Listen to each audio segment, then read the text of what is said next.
Hello everybody, welcome back to another miniature episode, I guess. It's going to be Hall of Heroes today, and I wanted to show you guys the Lord Castelent. So, this guy can be played in the normal Age of Sigmar, and it can also be played in the Shadows of a hamerhal. So, I'm going to be showing you guys the normal War Scroll and the Shadows of a hamerhal War Scrolls, which are these ones over here. Let's start off with the number one first. The wheel, as always, 5-inch movement, has a 3+ save, so that's good save. Wounds is 6, so he can be beefy if he needs to. Bravery 9, so he basically never flees. Moving on to weapons, he has only one weapon. It's only his melee weapon, which is the Castelent halberd. It has a 2-inch range. So, you know, he can attack from afar, really. 3 attacks, which is really good. 3+ to hit, 3+ to wound. It has a -1 rend, so ignore some of that armor. And has 2 damage. So he can attack if he really needs to. He has 2 abilities. He has Wardening Lantern, and he has the Faithful Gryph-hound. Wardening Lantern is... you have to, in your hero phase, pick either a Chaos unit or a Stormcast Eternal unit that is wholly within 18 inches of this model. The same unit cannot be picked as the target of a Warning Lantern more than once in the same hero phase. So, if a Chaos unit is picked, it suffers 1 mortal wound. If a Chaos Demon unit is picked, it suffers D3 mortal wounds instead. So it basically does damage to Chaos units. Which makes sense, but if you're going against, like, destruction or death, they won't really help, so... it sort of could be okay, but then it also has this other side. If a Stormcast Eternal unit is picked, add 1 to save rolls for attacks... for attacks that target that unit until your next hero phase. In addition, until your next hero phase, each time you make a save roll of 7+ for an attack that target that unit, you can heal 1 wound allocated to a model from that unit. So if you roll a 6 and then you add 1 to the save roll, so that becomes 7, then you can actually heal the wound, which is good. So it increases save rolls, and you can potentially heal your units if you roll good rolls. So it can do damage, and it can basically heal. So that's quite useful. The next thing is the Faithful Gryph-hound. This basically spawns a Gryph-hound as like a separate unit onto the battlefield.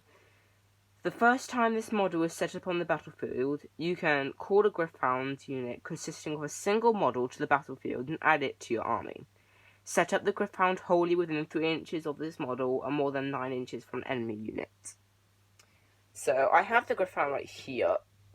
It's this one. There we go. I haven't finished painting him yet. He sort of needs a bit more shading on him. But yeah. And here is the Lord Castelent close-up. He's quite detailed. Like, very detailed. He has a lot of scrolls. I haven't attempted painting him yet, but I'm sort of ready to, because a lot of my Stormcasts are actually painted. So I'd love to get him painted. Okay, now moving on to keywords. He has the Order, the Celestial, Human, Stormcast Eternal. He has the Hero keyword, obviously, and the Lord Castelent.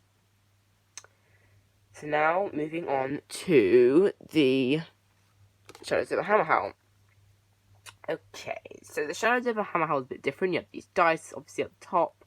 I will be putting some tutorial videos up on the Shadows of a hamerhal later, not now. I haven't actually read through all the rules yet, so they will be coming, don't worry. If you know what any of these mean, then this would be helpful, but if you don't, yeah, it won't be too much, but here we go. It has 3 movement, which is basically these squares. As you can see, these squares on the tile down here, 1 square, 2 square, 3 square. So he's a bit slow. 4 plus save, 5 plus agility. I won't go over everything, but agility is basically like to cross bridges and stuff. Weapon actions. He has the Castelent hammer, which is a +1, so you need a 1. When you roll the dice, you need a 1 to actually get it. To use the Castelent helper. You can always get it, because you always at least roll a 1. It's a combat weapon, has 4 plus to hit, and it does 2 damage. Next is the Wandering Lantern. You need a 6 plus on your dice. So yeah, it's more powerful, basically. Area, it's an area attack. So an area attack would be the whole chamber that you're in, I think. I think that's what I've heard. But if you're doing an area attack, it'll basically be everybody. So that's quite good. It has 4 plus to hit, and it's stunned, so it does actually stun them. So it stuns the adversaries, which are basically the bad guys, so it doesn't allow them to hit or attack you or whatever. Then you have Light of Azire. If you roll a 6 plus for the attack roll when using the Wandering Lantern, the target suffers D3 wounds and then is stunned.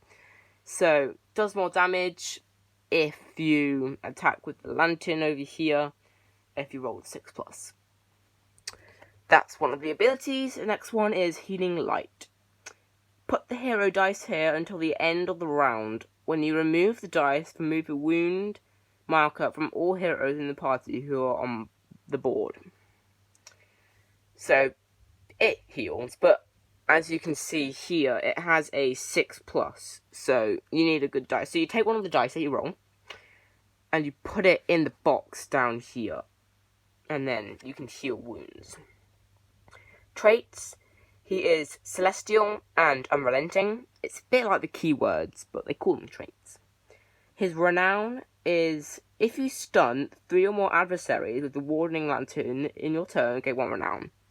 It's quite easy, because all you need is a 6 plus, and you need at least 3 adversaries in the room. You can just stun them.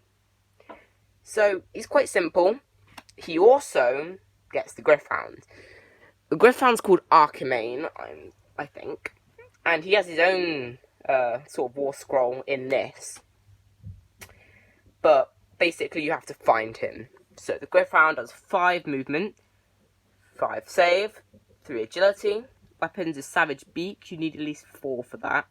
4 plus. It's combat, and it's 3 plus to hit, and 2 damage.